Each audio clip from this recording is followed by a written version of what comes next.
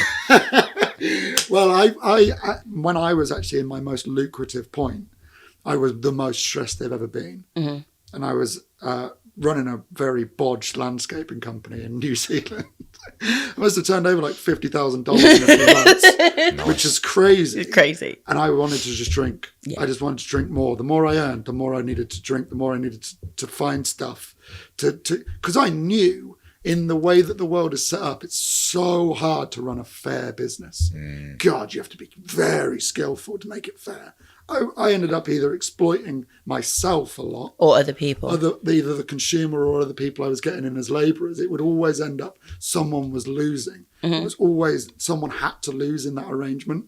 I've now stopped doing that and taken more time to decompress, found the Lord, in which case instead of charging after the false idol of I'm going to be rich and famous, I go, what do I think God, what in my heart does God want me to do? And now I earn less money than I have for 15 years, and I have way more left over. That's a miracle, right? Isn't it? And I live a way more fulfilling life. I do more, I'm with more people, I produce more, and I have more excess, and I'm taking way less.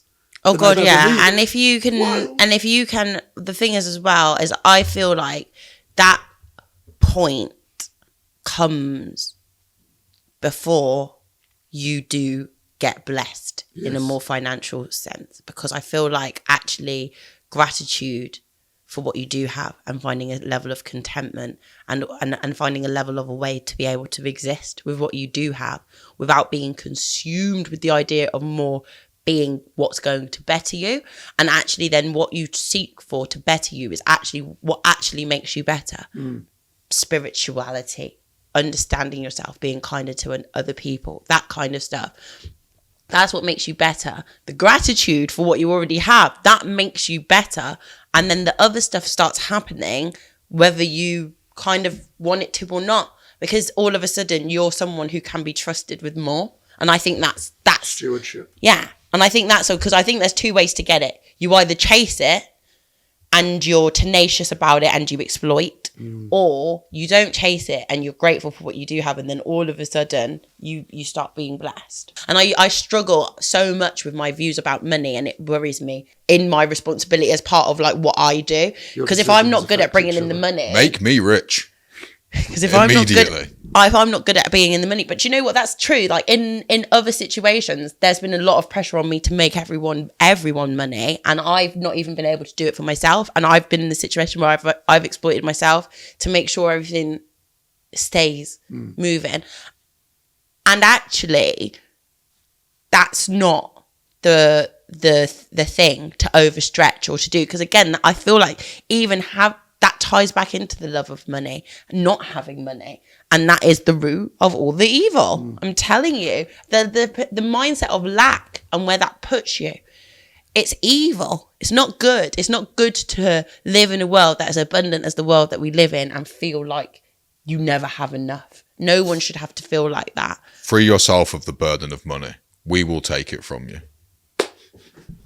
That's essentially... New future creative. That's essentially... Music studio, podcast studio, marketing, event space, festivals. Communists, pagans.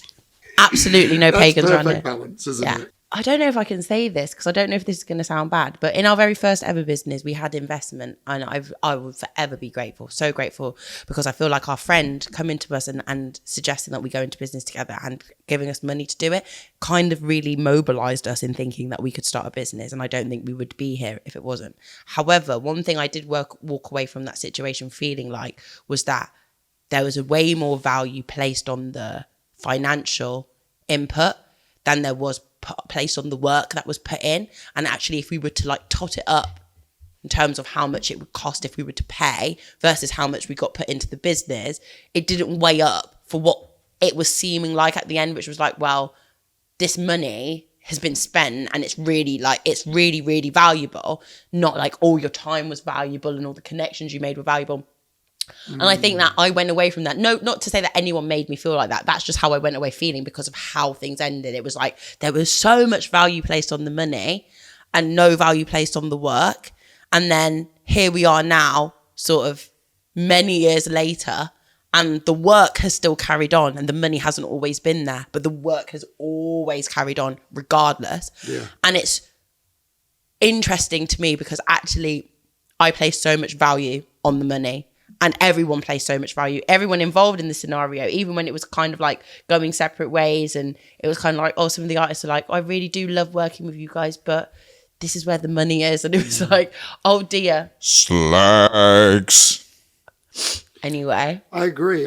And to reference God again, I found when I thought, oh, as if I can or have to run it on a tight budget, I go, I can't believe how lucky I am and blessed with the ability to work on budgets that other people wouldn't even accept. Wouldn't even be able. Yeah, I couldn't even comprehend. And second of all, blessed with hard work is like I have the ability to put long, constant, high quality shifts in. And I thought that was a bad thing at one point. I was like, why do I have to be the worker? And I realized every bit of work I've done on a personal level has self-actualized me. Trust me. And that is all I can look for in life. All of that. It's just my parents, when I was growing up, right, if I like joined any kind of club or anything, like they'd never let me be like fair weather with it. I had to go to every practice, do everything, and if I wanted to quit, it was just like, well, let's see how you feel in it. And I hated it at the time, drove me mad. But as an adult, I could not be more grateful. What a gift to be given. Yeah, because now if I do something, I do it properly. It lasts. Yeah. Same. I didn't have that much growing up when I was younger, but when I was like sort of 18, 19, and the mother of my twin sisters first came into my life, and she is like a really hardworking woman. And again, there were so many times like my mum who'd raised me had passed away, and there was like a lot of issues with me just being like starting in life. And they'd be like, I'd start these jobs, then I wouldn't want to go in, and I'd be depressed and I'd be upset. And there was one thing that I will say that I would almost all put 100% down to her, was just being like, go and work. My work ethic, the way it is, definitely I didn't know that I had it in me to dig as deep. I think I've probably got my dad's work. I've got my dad's work ethic because my dad is a grafter. When he's in the zone, he is grafting. He helped build the whole place. Like very, very skillful. Yeah, and single-handedly, really, because he didn't have a team. He had a team of unskilled, no skilled workers. These unskilled workers, but who my now come stepmom, this far to laying carpet. Yeah, we knew nothing years ago. We laid this carpet ourselves. We laid our own carpet, so NFC carpet layers, new future carpet, new future carpet layers. But nice fucking carpet, nice fucking carpets. Let her finish. We need to. I said you buy one, you get one. I said you buy one, you get one free. You buy one, you get one. UK. Carpets everywhere. Rug dealer. Yo, every day I'm working hard. Flying up to Mars, chilling in the stars. If any of the stories we started telling you'd like to hear the end of, let us know. We'll maybe try in episode 2.